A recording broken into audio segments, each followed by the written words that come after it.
बिस्मिल्लाहिर्रहमानिर्रहीम अस्सलाम वालेकुम। आई एम ख्वाजा मोहसिन इनाम। स्टूडेंट्स, हम डिस्कस कर रहे हैं एक्सरसाइज 4.9 जिसमें हम सिस्टम ऑफ इक्वेशंस को सॉल्व करना सीख रहे हैं। अभी तक हम सिस्टम ऑफ इक्वेशंस की 3 टाइप्स डिस्कस कर चुके हैं या 3 केसेस डिस्कस कर चुके हैं। इस लेक्चर में हम केस 4 की बात करने जा रहे हैं, लेकिन उससे पहले हम बात करेंगे कि होमोजीनियस इक्वेशन किसे कहते हैं। आइए डिस्कस करते हैं। स्टूडेंट्स, वर्ड होमोजीनियस आपने बायोलॉजी में भी पढ़ा होगा, आपने केमिस्ट्री में भी पढ़ा होगा, लेकिन क्या कभी डिक्शनरी में आपने इसका मीनिंग देखा क्या है? जी, इसका मतलब है of same type, of same kind, similar. Urdu में बोले तो यकसां या हमजिन्स। अब अगर हम बात करें होमोजीनियस इक्वेशन की, तो इस इक्वेशन में आखिर क्या खास बात है कि इसे होमोजीनियस इक्वेशन कहा जाता है? An equation in which degree of each term will be equal, यानी ऐसी इक्वेशन जिसमें हर टर्म की डिग्री बराबर हो, सेम हो, उसे होमोजीनियस इक्वेशन कहा जाता है। स्टूडेंट्स, ये कोई नई इक्वेशंस नहीं आने वाली आप के लिए कि आप परेशान हो जाएं कि ये कोई नई चीज हम पढ़ने जा रहे हैं। आप बहुत सारी होमोजीनियस इक्वेशंस डील कर चुके हैं, लेकिन आपको पता ही नहीं था कि वो होमोजीनियस इक्वेशंस हैं। फॉर एग्जाम्पल, ये फर्स्ट इक्वेशन 3x + 4y = 0, बहुत दफा आप देख चुके हैं ये इक्वेशन। स्टूडेंट्स, फर्स्ट टर्म की डिग्री क्या है? जी, फर्स्ट टर्म की डिग्री 1 और सेकंड टर्म की डिग्री भी 1, यानी x की पावर यहां पर 1 और यहां पर y की पावर 1, दोनों टर्म्स की डिग्री है 1। सो हमारी कंडीशन पूरी हो गई। अगर हर टर्म की डिग्री बराबर तो ये homogeneous equation. So this is a homogeneous equation.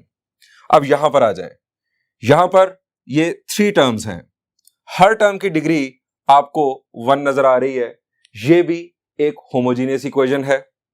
यहां पर अगर आप देखें x = 0, एक टर्म x, इसकी डिग्री 1, यहां पर y = 0, यहां पर z = 0, ये तीनों भी होमोजीनियस इक्वेशन हैं। स्टूडेंट्स, ये पांचों इक्वेशंस अगर आप गौर करें तो हर इक्वेशन की डिग्री 1 है। आप इन्हें फर्स्ट डिग्री होमोजीनियस इक्वेशन कह सकते हैं। ये तमाम इक्वेशंस वैसे भी फर्स्ट डिग्री इक्वेशंस हैं, लेकिन साथ ये होमोजीनियस भी हैं, सो ये कहलाएंगी फर्स्ट डिग्री होमोजीनियस इक्वेशंस।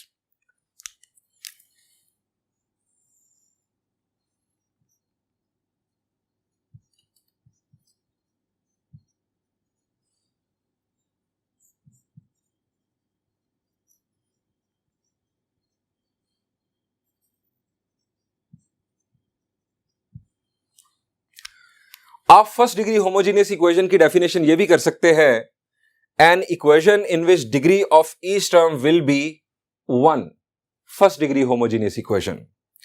अब अगर हम और एग्जांपल्स की बात करें तो students, this is example number 4। यहां पर फर्स्ट टर्म की डिग्री क्या है? जी बिल्कुल, इट इज 2 और यहां पर भी डिग्री है 2। सो ये है सेकेंड डिग्री होमोजीनियस इक्वेशन, यानी एक ऐसी इक्वेशन जिसमें हर टर्म की डिग्री 2 हो, सेकेंड डिग्री होमोजीनियस इक्वेशन कहलाएगी। यहां पर जरा गौर करें, इस टर्म की डिग्री क्या है? जी, x की पावर 1, y की पावर भी 1। अब टर्म की डिग्री बुनियादी तौर पर इन दोनों वेरिएबल्स की पावर्स को ऐड करने से हासिल होगी, क्योंकि ये दोनों मल्टीप्लाई हो रहे हैं। सो इसकी पावर भी 1 है, इसकी पावर भी 1 है, लेकिन इस टर्म की डिग्री 2 होगी। सो ये भी सेकेंड डिग्री होमोजीनियस इक्वेशन। यहां पर ये second degree term, second degree term और ये भी सेकेंड डिग्री टर्म। सो तमाम टर्म्स की डिग्री बराबर, ये होमोजीनियस इक्वेशन। तमाम टर्म्स की डिग्री 2, ये सेकेंड डिग्री होमोजीनियस इक्वेशन। सो ये तीनों examples second degree homogeneous equation की हैं।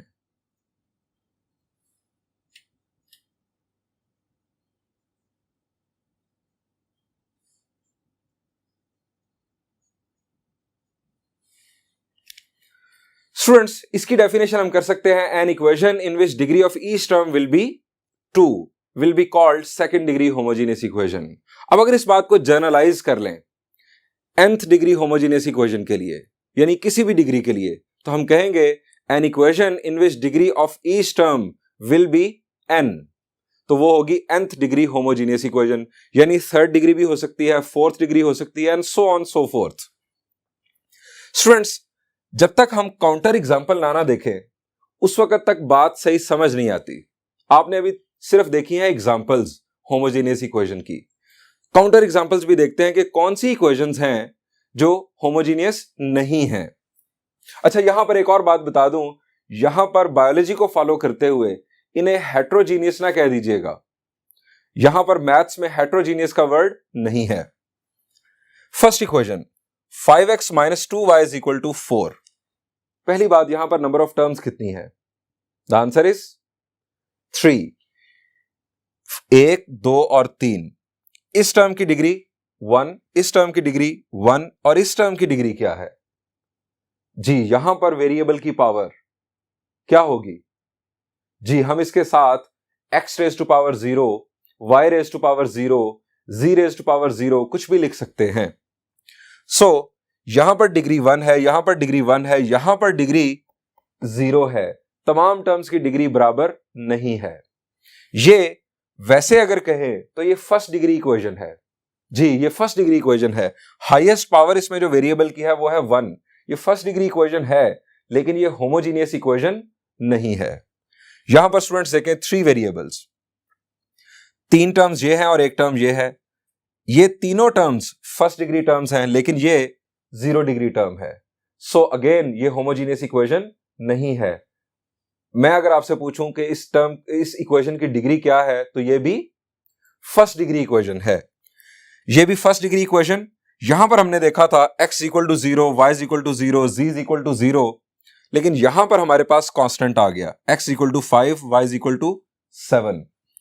अब यहां पर इस टर्म की डिग्री 1, इस टर्म की डिग्री 0, यहां पर भी यही मामला। सो ये भी फर्स्ट डिग्री इक्वेशंस हैं, लेकिन ये होमोजीनियस इक्वेशंस नहीं हैं। हम यहां लिखेंगे फर्स्ट डिग्री इक्वेशंस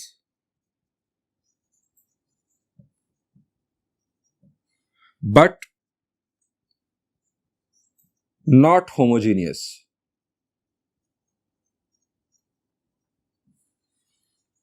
बिल्कुल इसी पैटर्न पर कुछ सेकंड डिग्री इक्वेशंस भी देखते हैं। काउंटर एग्जांपल में example number 4, 2x² + 5y² = 3। Students, second degree term और 0 डिग्री टर्म, यानी डिग्री ऑफ ईच टर्म बराबर या सेम नहीं है। So this is not homogeneous. लेकिन इसकी डिग्री क्या है? जी, ये सेकंड डिग्री इक्वेशन जरूर है, लेकिन ये होमोजीनियस नहीं है। अब यहां पर देखें, यहां पर सेकंड डिग्री टर्म और ये जी, it is first degree term. हर टर्म की डिग्री बराबर नहीं है। So again this is not homogeneous. लेकिन इस इक्वेशन की डिग्री क्या कंसीडर होगी? जी, हाईएस्ट पावर ऑफ वेरिएबल जो टर्म में हमें नजर आ रहा है, हाईएस्ट डिग्री टर्म यहां पर 2 है। So this is second degree equation but not homogeneous. हम यहां लिखेंगे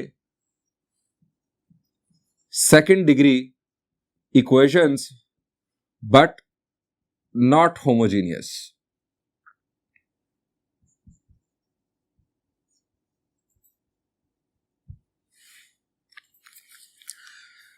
स्टूडेंट्स, एक बात तो तय है, अगर आप तमाम होमोजीनियस इक्वेशंस को देखें तो उसमें कांस्टेंट हमेशा 0 होगा। कांस्टेंट हमेशा 0 होगा। इसके साथ साथ जो अवेलेबल टर्म्स होंगी उन सब की डिग्रीज भी बराबर होंगी। सो अपने दिमाग में एक बात बिठा लें कि होमोजीनियस इक्वेशन के अंदर कांस्टेंट टर्म 0 होगी, इनफैक्ट कांस्टेंट 0 होगा, और दूसरी बात तमाम टर्म्स की डिग्री बराबर होगी। That will be a homogeneous equation. Students, हम जो केस 4 की बात करने जा रहे हैं सिस्टम ऑफ इक्वेशंस की, उसके अंदर होमोजेनियस इक्वेशंस इन्वॉल्व हैं। आइए अब केस 4 स्टडी करते हैं।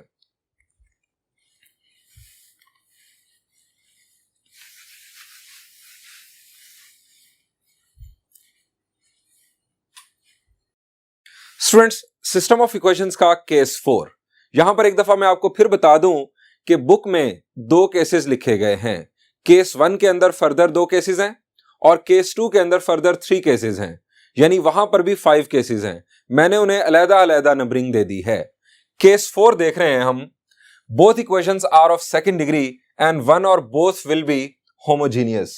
यानी इस सिस्टम ऑफ इक्वेशन में दोनों इक्वेशंस सेकंड डिग्री इक्वेशंस होंगी और दोनों या कोई एक होमोजीनियस जरूर होगी।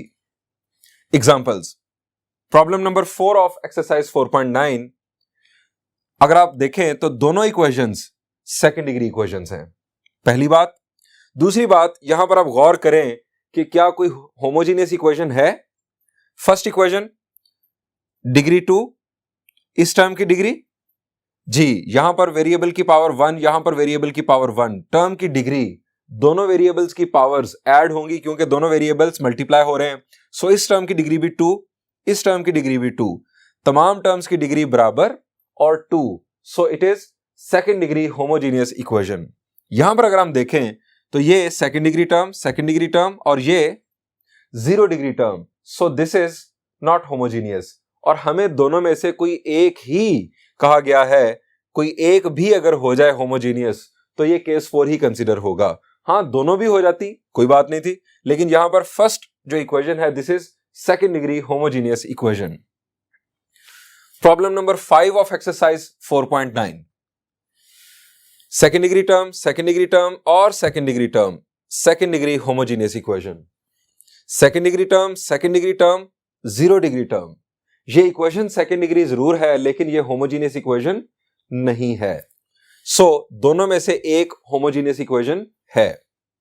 यहां पर भी first equation second degree homogeneous equation, लेकिन सेकेंड इक्वेशन इस 60 की वजह से सेकेंड डिग्री होमोजीनियस इक्वेशन नहीं बन पाई। अगर हम इसको 0 कर दें तो ये भी सेकेंड डिग्री टर्म है, ये भी सेकेंड डिग्री टर्म है, इसने भी सेकेंड डिग्री होमोजीनियस इक्वेशन बन जाना था, लेकिन फिलहाल 60 की वजह से ये सेकेंड डिग्री इक्वेशन तो है लेकिन होमोजीनियस नहीं।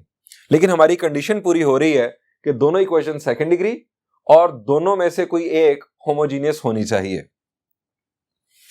This is example number 2 on page number 170।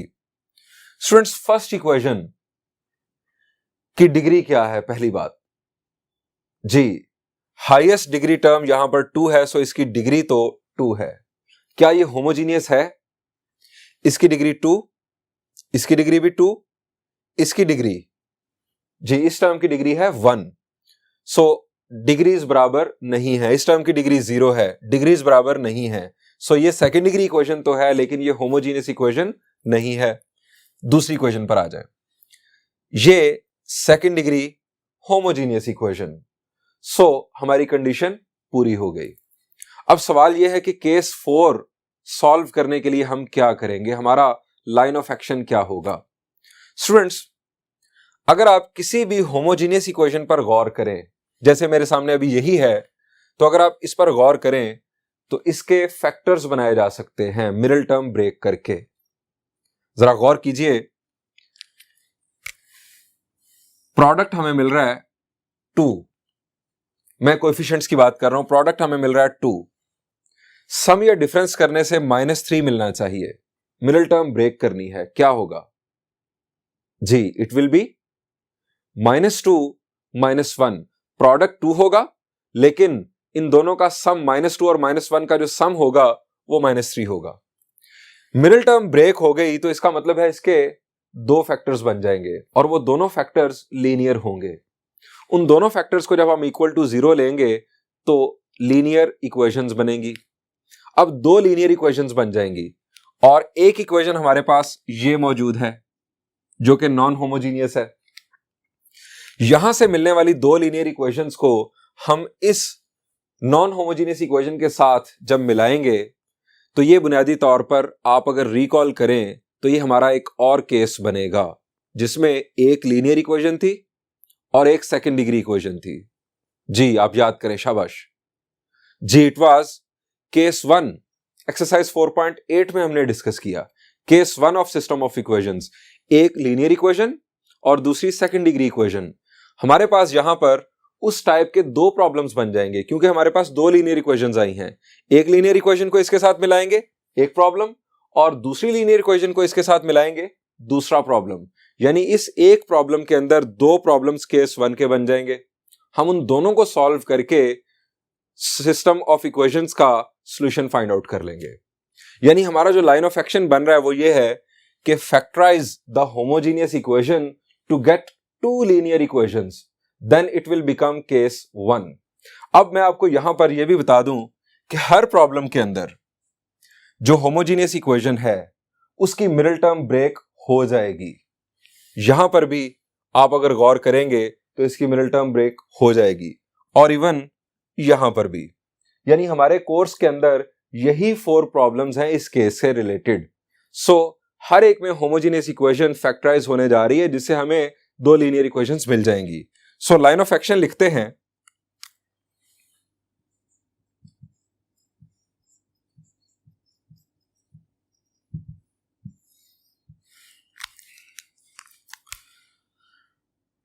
Factorize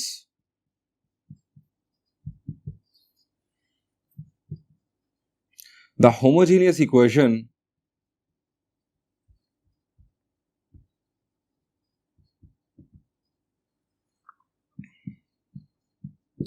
to get 2 linear equations। अब लीनियर इक्वेशंस को हम फर्स्ट डिग्री इक्वेशंस भी कहते हैं।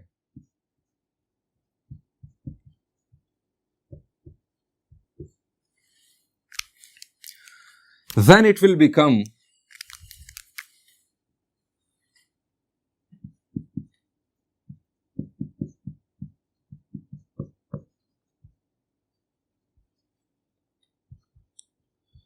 केस 1। जी, तब हम इन्हें केस 1 की तरह प्रोसेस करेंगे। स्टूडेंट्स, मैं आपके लिए सॉल्व करने जा रहा हूं प्रॉब्लम नंबर 6। रिमेनिंग प्रॉब्लम्स आप बआसानी खुद सॉल्व कर लेंगे अगर आपने प्रॉब्लम नंबर 6 को अच्छे अंदाज में समझ लिया। बिल्कुल सेम टाइप का सॉल्यूशन है, आपको मसला नहीं होगा।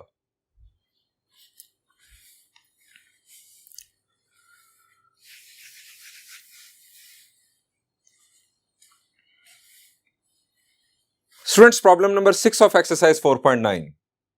यहां पर हम जैसे कि पहले बात कर चुके हैं कि यह है हमारी सेकंड डिग्री होमोजीनियस इक्वेशन। इसे हमने करना है फैक्टराइज। इसकी मिडिल टर्म ब्रेक जरा सोचें क्या होगी। शाबाश, हमारा प्रोडक्ट बन रहा है 24 और सम या डिफरेंस आना चाहिए -11। सो क्या होगा जी, it will be -8 -3। -8 -3 will be -11, और अगर प्रोडक्ट करेंगे तो होगा 24। सो यहां पर नाम देते हैं इक्वेशंस को। इसको नाम दे देते हैं 1 का और इसे 2 का। हम यहां लिखेंगे consider equation 1।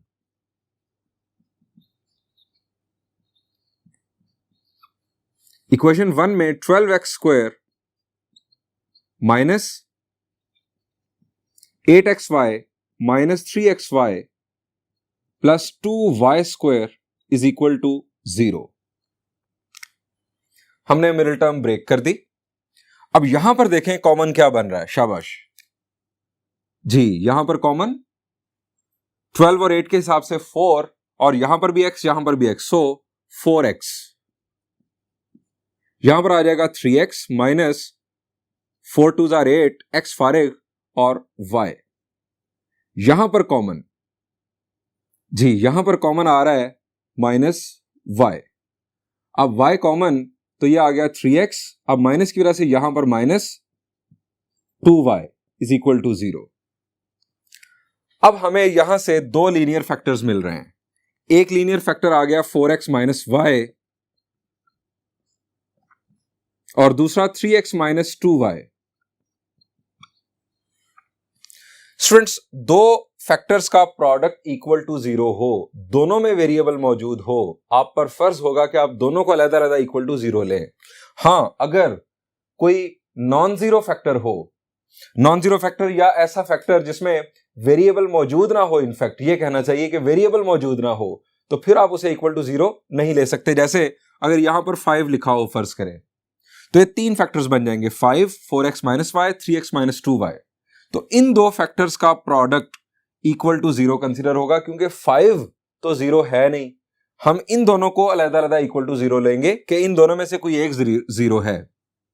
4x minus y is equal to 0 और 3x minus 2y is equal to 0। यहां से अब हम दोबारा नेमिंग करेंगे, चूंकि हमारे पास दो लीनियर इक्वेशंस आ गई हैं, हम इसको नाम दे देते हैं इक्वेशन 3 का और इसे नाम दे देते हैं इक्वेशन 4 का। स्टूडेंट्स, अब हमने इस इक्वेशन 3 को कंसीडर करना है इक्वेशन 2 के साथ और यह बनेगा हमारा case 1 of system of equations जो हमने एक्सरसाइज 4.8 में डिस्कस किया। इसी तरह इक्वेशन 4 को उसके बाद हम इक्वेशन 2 के साथ कंसीडर करेंगे और यह भी केस 1 कंसीडर होगा। एक लीनियर इक्वेशन यानी फर्स्ट डिग्री इक्वेशन और दूसरी सेकंड डिग्री इक्वेशन। सो यहां पर केस 1 के दो प्रॉब्लम सॉल्व होने जा रहे हैं। हम पहले कंसीडर कर लेते हैं इक्वेशन 3 को इक्वेशन 2 के साथ। First we will consider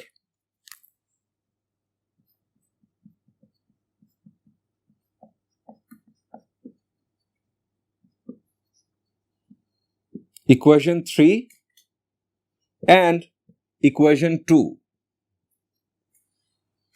equation 3 और इक्वेशन 2 को हम कंसीडर करेंगे। स्टूडेंट्स, केस 1 जरा रिकॉल करें। अब केस 1 में हमने प्रॉब्लम्स को किस तरह सॉल्व किया था? जी, अगर आपको याद आ जाए तो हमने किया यह था कि जो फर्स्ट डिग्री इक्वेशन थी या लीनियर इक्वेशन थी उसमें से एक वेरिएबल की वैल्यू निकालकर सेकंड डिग्री इक्वेशन में पुट की थी। यह था हमारा वहां पर लाइन ऑफ एक्शन। अब यहां पर अगर आप गौर करें तो किस वेरिएबल की वैल्यू फाइंड आउट करना बेहतर है, या दूसरा रास्ता एक और भी सोचने का अंदाज मैं आपको बता दूं। यहां पर जरा देखें कि x दो टर्म्स में नजर आ रहा है जबकि y एक टर्म में है। अगर हम y की वैल्यू फाइंड आउट करें यहां से तो ज्यादा बेहतर होगा। अगर x की वैल्यू आप यहां से फाइंड आउट करेंगे वो भी हो जाएगी, लेकिन x की वैल्यू दो जगहों पर पुट करनी पड़ेगी। इसलिए हम y की वैल्यू अगर फाइंड आउट करेंगे तो वो सिर्फ और सिर्फ एक जगह पर पुट करनी होगी। सो यहां पर y की वैल्यू फाइंड आउट करते हैं। First we will consider equation 3 and equation 2 from equation 3।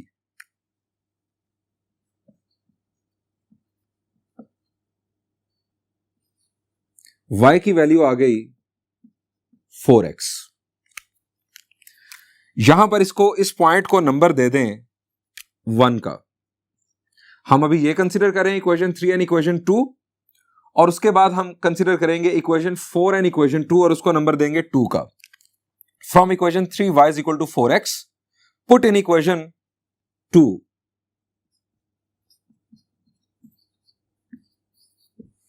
Equation 2 में पुट करें।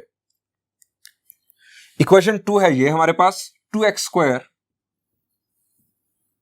प्लस 7x और y की वैल्यू हमारे पास 4x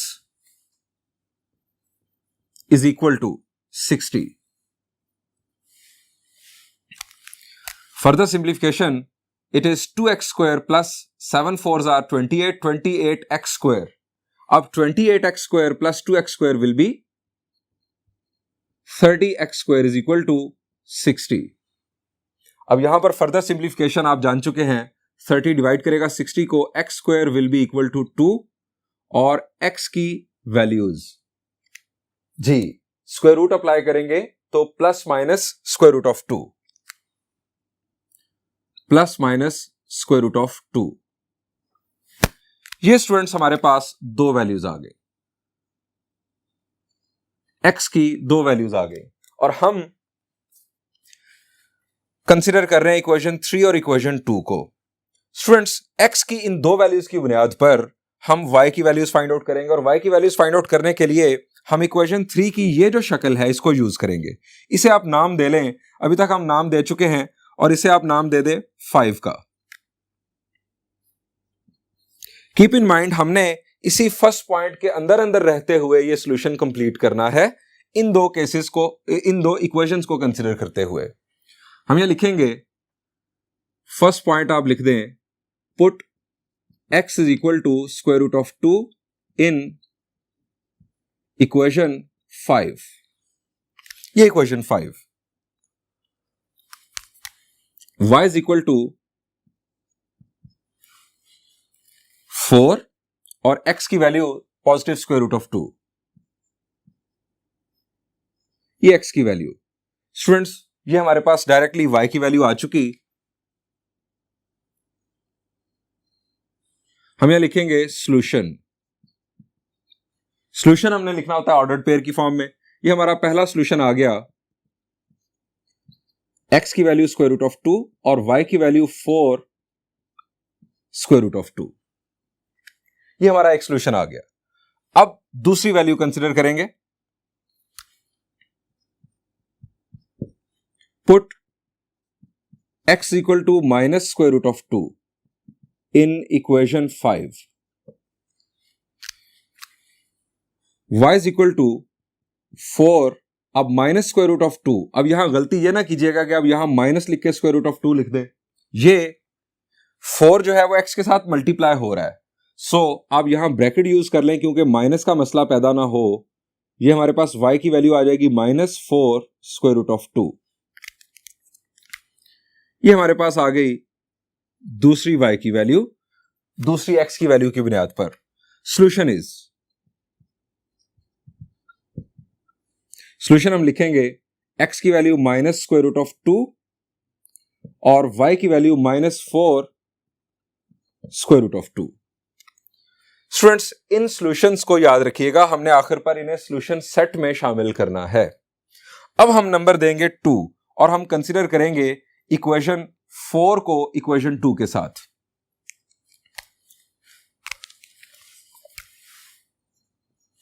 नाउ कंसीडर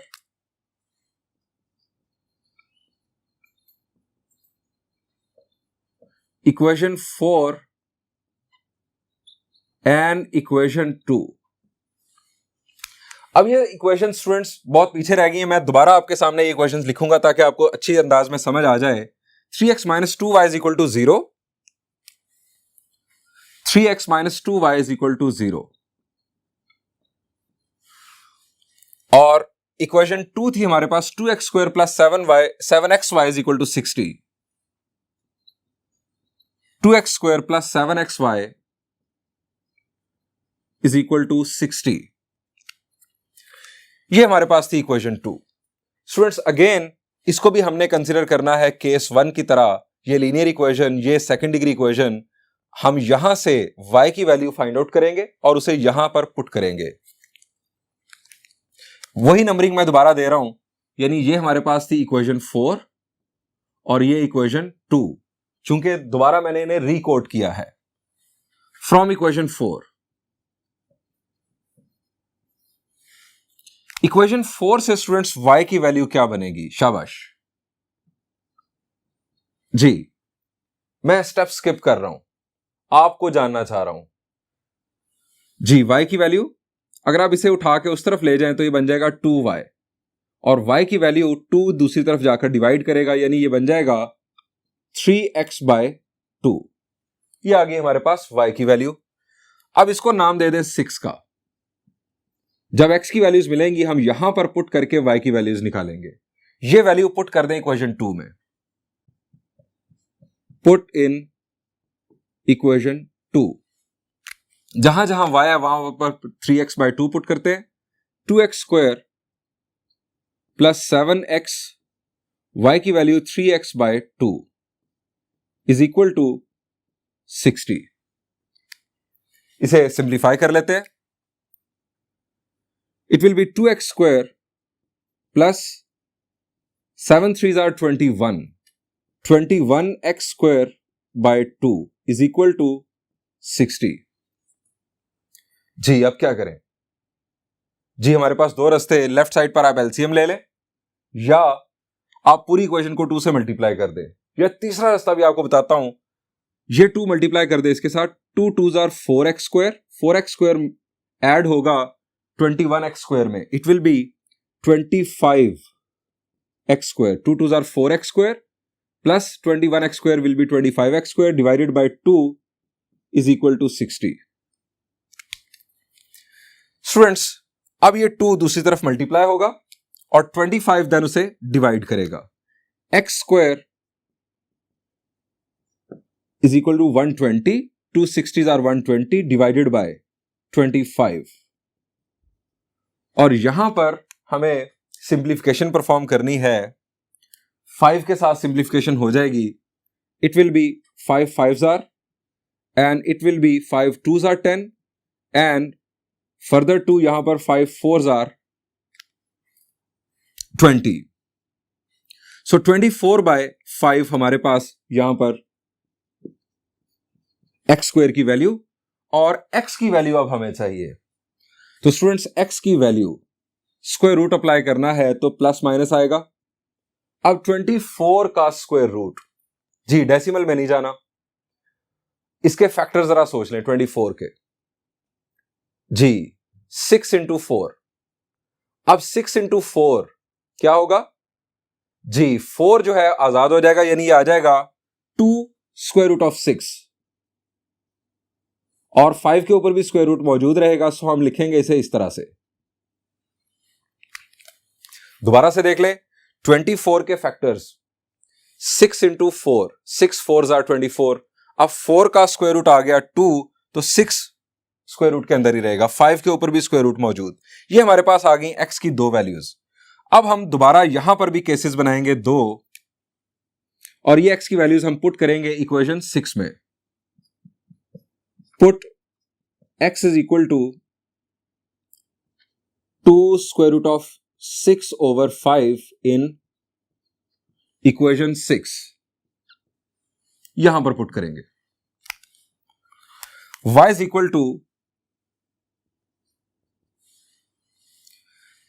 3/2 को कर ले साइड पर, और x की वैल्यू, ये x की वैल्यू अब यहां x की जगह पर पुट करेंगे। 3/2 को मैंने साइड पर लिख लिया ताकि कंफ्यूजन ना हो।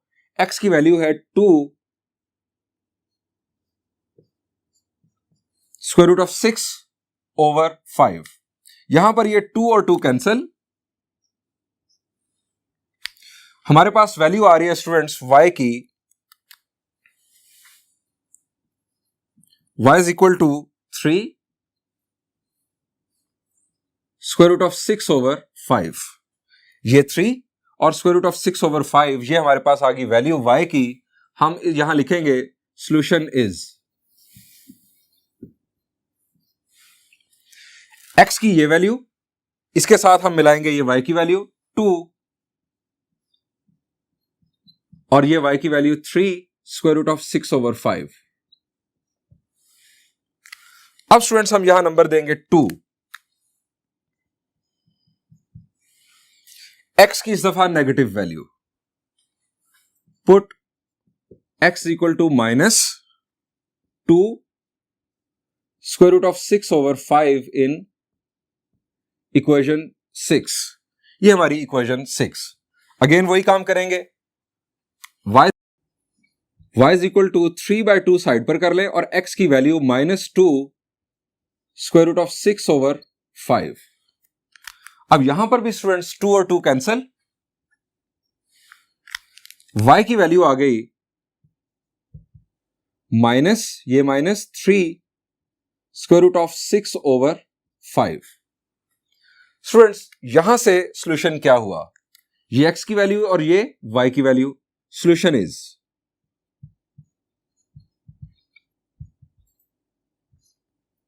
-2 स्क्वायर रूट ऑफ 6/5 और -3 स्क्वायर रूट ऑफ 6/5। ये हमारा फोर्थ सॉल्यूशन आ चुका। अब हम सॉल्यूशन सेट कंक्लूड करेंगे। हम यहां लिखेंगे hence solution set.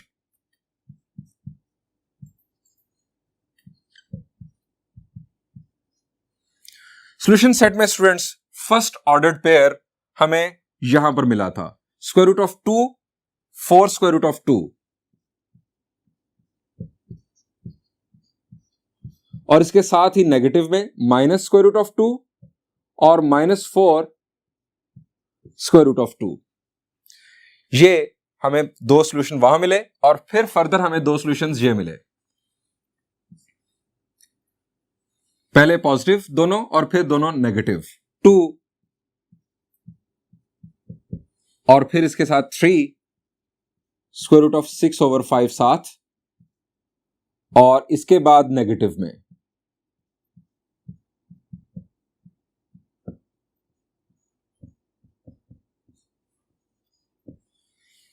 Students 4 ordered pair, ये हमारे आ गए सॉल्यूशन सेट के अंदर।